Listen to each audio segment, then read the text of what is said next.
What's up? Welcome back to the Renaissance Room podcast. And it's been so long since I've been on here, but I just woke up this morning ready to talk, ready to jive, you know what I mean? Ready to just be a fabulous, very blessed and highly favored Black girl. So hope you guys are doing great. I'm doing great. I'm sounding a little congested, so you kind of got to forgive me. I slept with the fan on last night. This weather is so crazy, tumultuous. Girl, you don't know what you're going to get. One day we're at 85. The next day we're at 43. So it's just kind of super wild. I fell asleep watching this YouTuber. There's just something about and then honestly, I say this all the time, but as I discover my history as a Black woman and I forgive my mother and my family and just, you know what I mean? Because I'm totally not here for cutting off your family, right? I'm not here for just 86 in those who love you, all in the name of upward mobility, right? I'm not really here for cutting people off. I just don't think that, because, one thing I found, I used to be someone who was like that. And even though, there are some people who you probably need to let go of, one thing I know about God has a very interesting way of just removing people out of your life. There's never been a person who wasn't supposed to be in my life who is still in my life, right? So I've never really had to do anything, right? And I just kind of want to let you guys know as well, especially as we step into this wave now where there's severe loneliness. Just realize that a lot of of course, sometimes you got to be a little courageous, right? I'm not talking about those one-off situations, or they may be a little bit more common now more than ever because people are dealing with a lot of mental health crises. But people who are just blatantly disrespectful or just wilding or just crazy or whatever, right? Those people you need to let go, right? Sometimes God is going to test you and give you strength from that situation. So you need to kind of have the courage to walk away.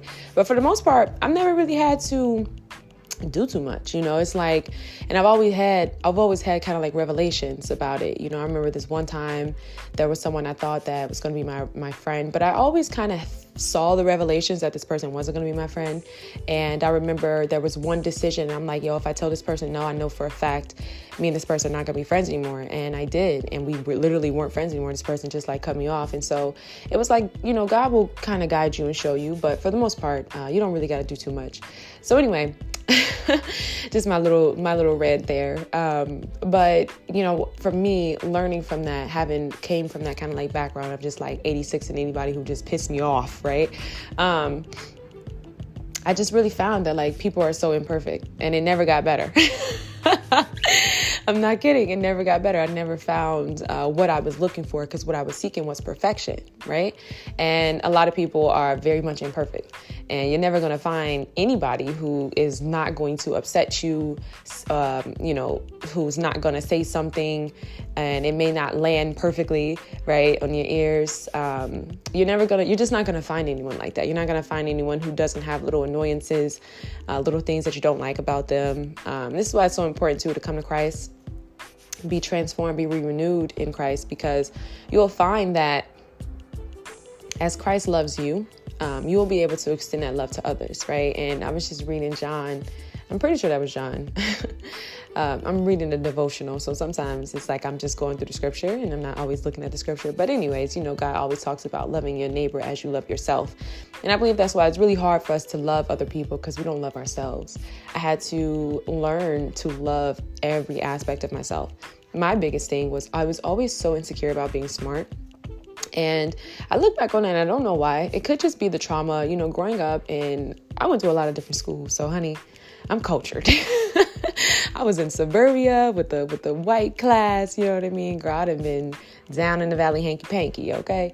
No, but I did go to a lot of schools, so I'm very well versed in that. I went to a lot of different schools, and so I think certain schools, there's always kind of this very negative stigma with Black kids being smart, whether it be the humiliation from white teachers, right, from their prejudice and their racism, or, the bullying from Black kids, you know what I mean? So I think maybe somewhere in that, and then on compelling, right, childhood stuff and just, experiences, I think overall, I can't really pinpoint exactly what it was. I think looking back, it could have been some of those experiences, but as I sit here today, I just, I'm just dealing with that and moving forward. I don't really know if there's a soul root, but yeah, I was really insecure about being smart. I just, for whatever reason, I couldn't own that, and I was always like, and I think it's societal, right? When I look back at it, because, you can, as a woman, the narrative is that you can either be very sexy and pretty, or you can be smart and unattractive, right? Like there's no medium. And so I think I found myself really towing the line and just kind of trying to fit into other people's expectations, really. And so, yeah, once I 86 that, I was like, yeah, no, I'm good. I'm gonna just be me, and I'm gonna be me in totality. And it took a while. And that's why I'm so grateful for the seasons where God has you, he's just cultivating you and working on you in your own time. The type of prayers that I pray and that I always recommend for other people to pray is, God, purify my heart, show me the things that I can't accept about myself. Show me, you know what I mean? Like those type of prayers are the best, because one thing I know about the accumulation of stuff, right? Whether it be materialism, anything that's external, right? That's just stuff, right? People aren't stuff, but people can come with responsibilities. For me as a friend, I've learned what it is to be a friend. That was this quote. I think it was, I'm not going to mess up the name because I don't know. I could guess and say it was Atticus. I could guess, it was probably some Greek, European centric white philosopher or whatever. But basically they were just saying what a real friend is like when you've been alone. And so I'm a much better friend now than I think I've ever been in my life. And I thank God for that. I definitely feel as though in my life, it's just one of those things where there's something about being with yourself and sitting with your needs and realizing how those needs aren't being met, that you're able to meet the needs of others.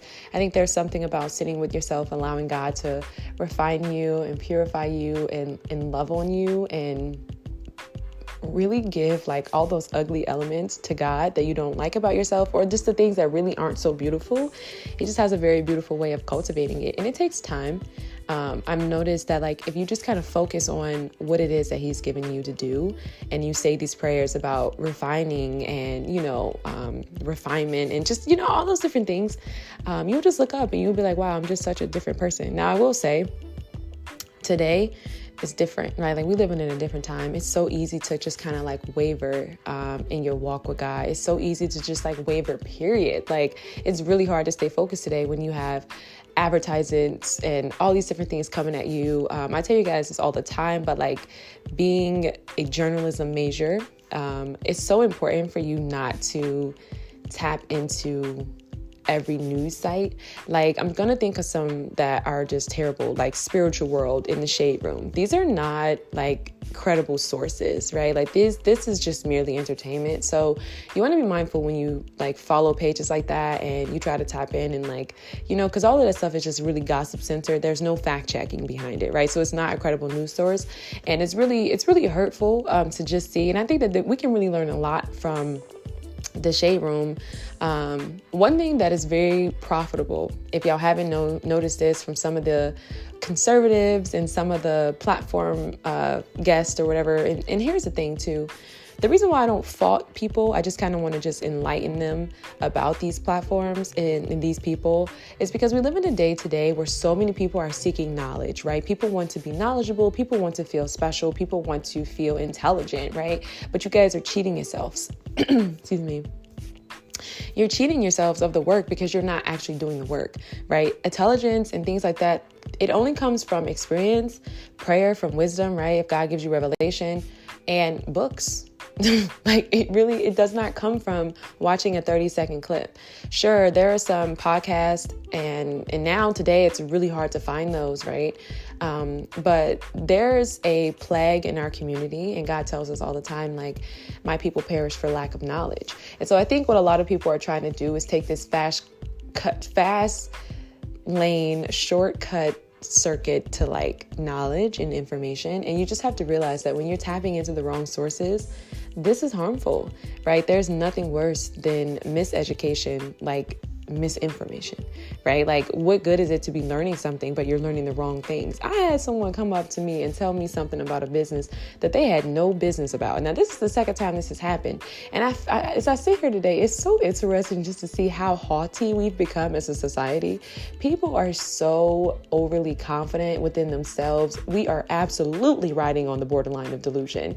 And it's really sad because every time we have these conversations, it's always really centered in like women and their vanity and beauty and all these different things. And we're always like, oh, you know what I mean? And it's always this negative thing. But I'm speaking to everybody, right? Like, this is a collective thing. Like, people have, like, I need you to sit with yourself, sit with your experiences, sit with what God has given you, sit with what you're currently stewarding over, sit with your reality, your life, your experiences. And there's nothing wrong. Like, you can absolutely get better. Your past doesn't define your future. And I need you to sit with the things you've done, right? The things you've actually done in your life. And I need you to be really honest and take a very clear assessment. And I'm talking about from materialism and accomplishments. And I'm also talking about the really messed up things you did, like the times you've been a backstabber. You know what I mean? Like, really, really get a clear look at yourself. And that's why so many people are suffering today, you know, because it's like everyone is just so haughty and so high-minded. And it's like, yo, it's okay to be a little self-conscious, because really everyone's insecure because we live in a country where our insecurities are actually profitable. So that's another thing I was going to say too, like, back to my whole premise of like bringing up those two quote unquote like news sites or whatever, or entertainment websites or whatever, is one thing that I've noticed that will always be marketable is the exploitation and the degradation of Black people, right? If you can get up here and you can make Black people look foolish, if you can play into the very negative stereotypes that harm our people, you're going to make money.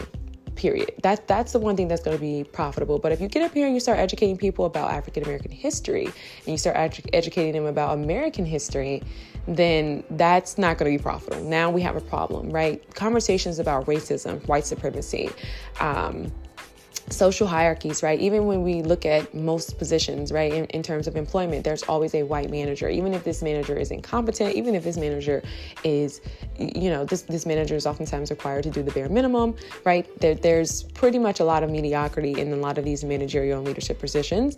And typically when a Black person is in that position, they are given way more work, less mentoring, and a lot more stress, right?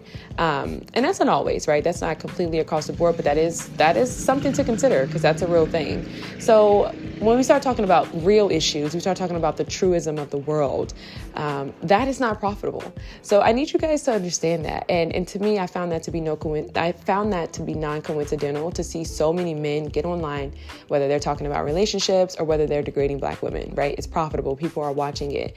And I think the thing that interests me the most about the current podcast sector is how everyone is saying the same thing. So very seldom do I even listen to many podcasts. I don't. I'm honestly, most of my podcasts come from like NPR, New York Times, and there's a few science podcasts that I listen to. I like TED Talks. Like, they're just, you know what I mean? Like, I just don't really listen to a lot of good podcasts today. And it's really sad. You know, the ones that I was rocking with, I think they became maybe a little burnt out, or they realized that they're the quote unquote idea of like niching. You'll see how narrow that can really get for you. And you'll just find yourself talking about the same thing everyone else in this quote unquote niche is doing, right? And so it's like the conversation doesn't really move anyone forward. It's nothing to look forward to because so much of it is regurgitated. So it's important to stand out and be original if you are going to create a podcast. But yeah, man, it's just interesting to just see that. And so just know that for sure. Know that for a fact. And, you know, I've had moments in my life where I'm like, okay, I don't know if we're going to talk about certain things. Should we talk about racism? I don't know. I don't know if I have the anointing to talk about racism. I feel like it's just not landing well. But then I'm reminded that like most people are literally sitting online talking about nothing, right? I would like to see, this is just my own personal vision per se. I would like to see more men sit on podcasts and talk about manhood and talk about brotherhood and talk about the psychology of Black men so that we can get a better understanding in our communities. Excuse me. That's what I would like to see, right? The conversations about relationships when people aren't married, only been married for X amount of time. We don't see their wives. We don't even know what their wives look like. That to me, it's just like, it's so silly and it's tired and nobody cares, right? Like, don't get me wrong, relationships are important.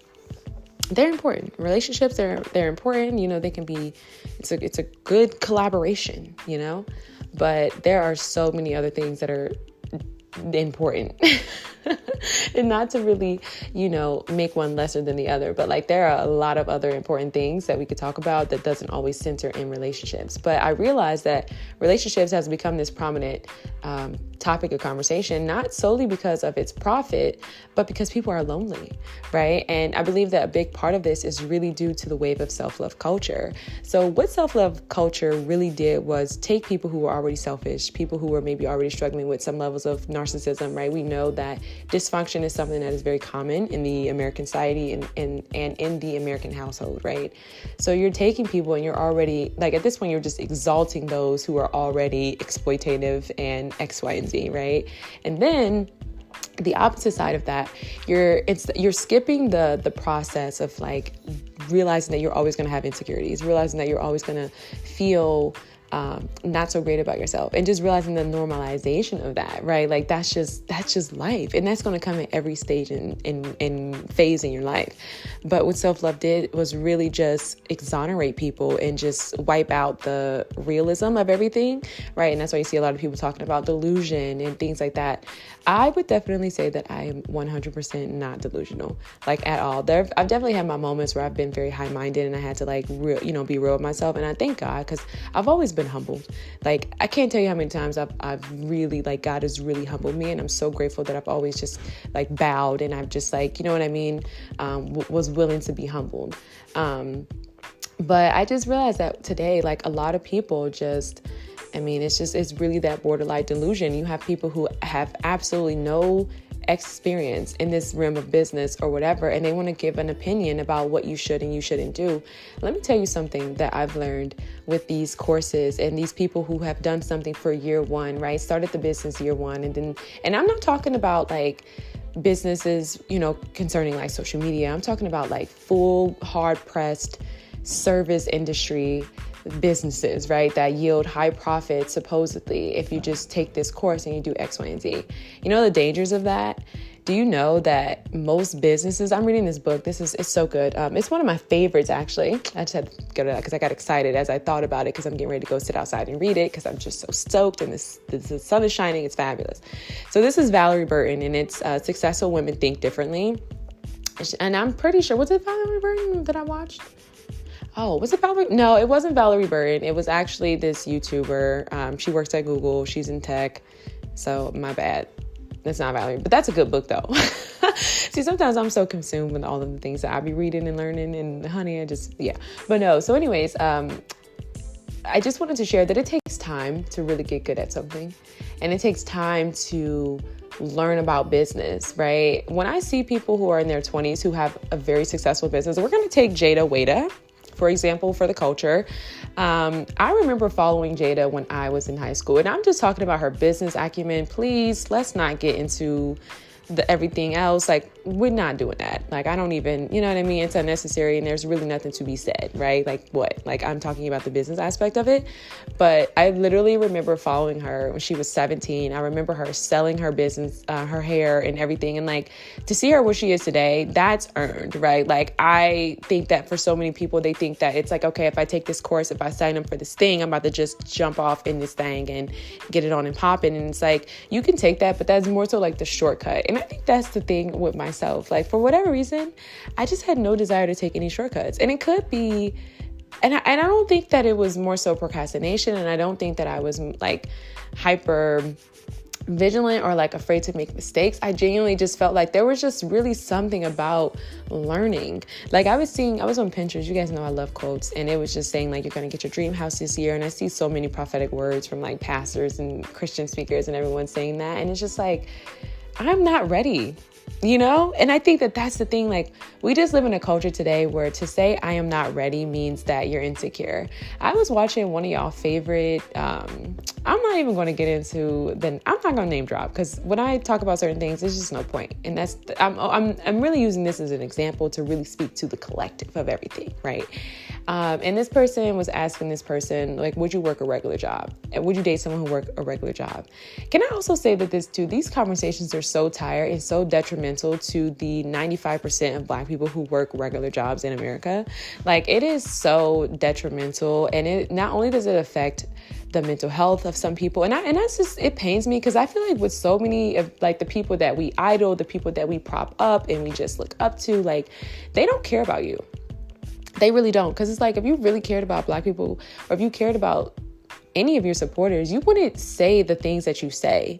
Like, the people that you talking about, they work. The people that you're talking about in this negative way, you know, trying to demean what it means to be regular or average or just merely a civilian. Like, these are the people who are supporting your business. And without them, there would be no you. And I just realized that so many people today are just so high-minded. And this is why I truly believe that God says that the last will be the first will be the last and the last will be the first. Because y'all don't be ready. I'm sorry. Y'all don't be ready. Like, the conversations y'all be having, not only are they so remedial, and it's sad because it's like, I'm not surprised that people are able to garner so much attention and in such a large audience by having such remedial conversations. Like, this honestly does not surprise me in this culture where a lot of people are honestly, I'm not going to say brain dead, but a lot of people need to wake up. Not only do they need to wake up to the Holy Spirit, but like mentally, y'all need to tap in. The ability to think critically, the ability to correctly assess anything has completely been skewed, right? I say this all the time, but being on social media and looking at virtual images and just being so enmeshed in a virtual world has then become ingrained with our reality. So now we are completely delusional because we can't decipher between what is real and what is fake, right? So that's a big thing. And also, can I say this too? Isn't it so interesting how most Instagram filters on Instagram are of white girls? Like, and this just goes back into what every, you know, not I'm going to say what every, but what most Black intellect, if you listen to their social commentary in regards to culture and so forth, they talk about that desirability aspect, which again, did not surprise me, being that we are in a wave of mass interracial dating, and it's merely for the aesthetic, right? It's merely for the monetary gain or the appearance of so-so, right? Like, it's not, very seldom is it really rooted in real love and like intentionality. But that's just what I think. That's just what I think. Hey, honestly, that's what I know. But I'm not here to really talk about that. I'm just, you know. So anyway, most of these conversations are remedial. And it's just something that a lot of people just need to know. Like, and it just amazes me. So yeah, just hearing one of the people that we have propped up and have made an idol go on and just talk about, you know, X, Y, and Z and just exalt herself and the date. Like, it's just, to me personally, it's just so distasteful. It is so distasteful, but this is what we've become as a culture. So anyway, I want to end this podcast episode by just saying that it's okay to not be ready. It's absolutely okay to not be ready. It's okay to not be ready to get yourself in a marriage when you know you are a hot mess. It's okay to not be ready to buy a home when you know that you sincerely are enjoying your life. Right? Like, you're enjoying your space, you're enjoying your apartment, you're enjoying starting up your business, right? It's okay to not want to scale your business to 6 figures within 6 months, right? Like, it's okay to enjoy doing small steps every day and seeing it compile. It's okay to start from the back and learn the skill sets for your business, right? And learn how to use the software that will help you versus, you know, dishing out money to a graphic designer who may not even share the same vision, right? But it's easier, it's convenient. And if we look back since the beginning of time, even starting with the refrigerators, even starting with I think it was the microwave. This was actually the microwave. We've always been so convenient, and now it's at an all-time high, right? And convenience can make our lives better. There's nothing wrong with that. But we just have to realize that when we erase hard work, when we erase merit, not only do we forfeit our self-esteems, right? That's why you have a lot of people who will get online and say very ignorant things and really just show their true colors and their true character, because they cut at the line. You know, when you cut the line, you shortchange yourself, because now you're not the person that you should be to sustain it. And I really don't see a lot of people, and this is so funny to me too, because I don't know what makes people who have these type of character, and I honestly, I'm gonna just say this because I already know what it is, but I don't know what is it that makes people who don't have the character sit up here on these bold platforms and act this way and act so arrogantly, like, you really think you're going to be sustained? You really think you're about to sustain for the next X amount of time? You know what I mean? People don't realize that. When I look back over, so, and this is the thing too, this is why I love studying culture and hip hop and from a journalistic standpoint, because what people don't realize is that there's always been the hottest, right? And like time goes on, you know what I mean? So it's like when you're not popping anymore, what is sustaining you? What is going to be the thing that sustain you? Did you make good friends? Did you have good connections? Did you have a great partner? Or did you like, you know what I mean? That's not the things that concern us anymore. People think they're going to be on top forever, and that just is so amazing to me. And I credit that to the living in the moment culture. I credit that to the shortened attention spans, right? Like people don't have the ability to really think long term about their choices and the things that they say. And I think a big part of it is because they're just so in the moment, and they're just so in love with themselves, right? That they can't really see clearly. And I think that's what delusion does. Delusion really creates a false image, right? And so it's just interesting to see. And I've always just kind of felt like, why be that type of person that makes other people intentionally feel uncomfortable? And you may not even be doing it intentionally, but it's like, you're just so full of yourself. Your vibe, your energy, your spirit is not here, and it's not pleasant to be around. And now you're being validated on Instagram because people are literally telling you like, oh no, if people make you feel uncomfortable, then da da da da. Now don't get me wrong, are there some one-off situations? Yes, but for the most part, most people don't even know their heart. So the truth is that you really are the problem.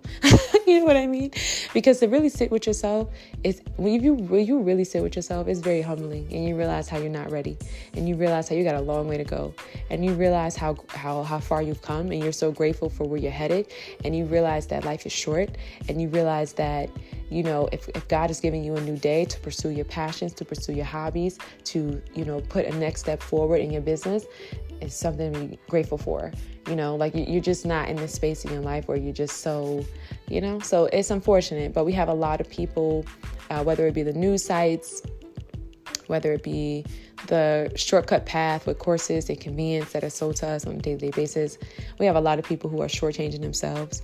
We have a lot of people who are delusional. We have a lot of people who are arrogant. And this is unfortunately what has been praised. This is unfortunately what has been thing that like most people are looking after, right? Conversations that are just so overtly racist, so blatantly racist, are now being normalized, right? And it's really the disrespect and the degradation of women and Black people, right? And Hispanics too, because, you know, honestly, Hispanics, I like my Hispanics. I do. I rock with Hispanics, and I don't really dislike anyone, but I'm saying Hispanics in the sense of like, I feel like with Hispanics, there's a lot of similarities in our cultures, right? In terms of the American experience and deprivation. I think there's a lot there. You know what I mean? There's a lot of humility. There's a lot of exploitation in regards to labor force and workforce. There's a lot of stereotypes. There's a lot there. And there's also a lot of culture, right? Black people have a lot of culture. Hispanics have a lot of culture. And so there's just a lot of things where we really kind of toe the line. So I think for me, as I'm just kind of learning more about their culture, I'm learning just there's a lot of similarities there. And so I just look forward to learning. I don't know why I just had to throw that out there, but yeah. So I could go on and on, but the overall episode is just know that it's okay to not be ready, right? And when I give examples, understand I'm talking about this in a very objective way. I'm not talking about their lifestyle. I'm not talking about what they say, what they do, what they don't do. Like, I don't want to get too into the details, but when I think about like a Tabitha Brown, right? Tabitha Brown is in her 40s. And, you know, when you listen to her story about what she's been through, she's been cultivated, right? Like, she's been cultivated, and I don't really, again, like, I'm not, we're not putting anybody on a pedestal. We're not making anybody an idol. I'm just using her as a mere example. But, you know, I understand that technology has a way of speeding things up, right? But just know that it's absolutely okay to not be ready. So my dog is barking. I'm going to go get some tea. It's time to enjoy some breakfast, enjoy my books. I look forward to just reading today. I'm so excited. I'm reading quite a few books right now. I've got Black Indians by Von Katz. I've got the Valerie Burton, Successful Women Think Differently. And then I've got the How America Criminalizes Black Youth by Kristen Henning. And then I also got God of the Oppressed by James H. Cone. And I've also got Chasing Utopia by Nikki Giovanni. It's a very much of a lighter read. I found it at the library, picked it up, and just kind of wanted to get into that. I'm also finishing up my Asada, the autobiography, rewritten and revised by Angela Davis. So it's like there's been so much I've been reading, and so I'm just so excited. I've been really down and out, right? Because I was like, I just don't feel like I've been reading as much. And I've really struggled with that because I think I've just doing too much, really needing to condense my life and my schedule and just reprioritize and refocus. But I found myself in that space. Oh, and so I got a few more other books I'm reading, but I ain't going to give you guys like the whole spiel because at this point I'm rambling. But so yeah, now I've been like prioritizing my reading. And honestly, I've been so happy because I've always loved books. I just do. I think, and that's another thing too. I want to say this before I go.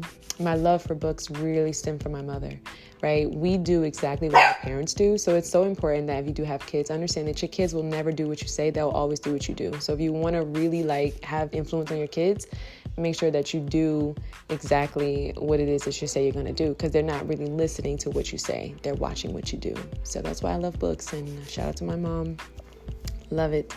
Love it. Love it. I remember my mom used to hand me a book and she'd say, this is so good. Like, this was such a good book. And then it would just make me want to read it. And I would just read it so quick, So it's great. Love literature. And understand that when it comes to garnering information, go out and do the hard things, right? Don't just jump on a podcast. Don't just tune into someone, because people crazy today, and people coming from their lack of self-awareness, people coming from a place of a mindset of like, I'm just seeking profit, people coming from all different types of spirits and intentions. So don't just let anybody pour into your mind and pour into your spirit, okay? So be mindful of that. And right? Okay?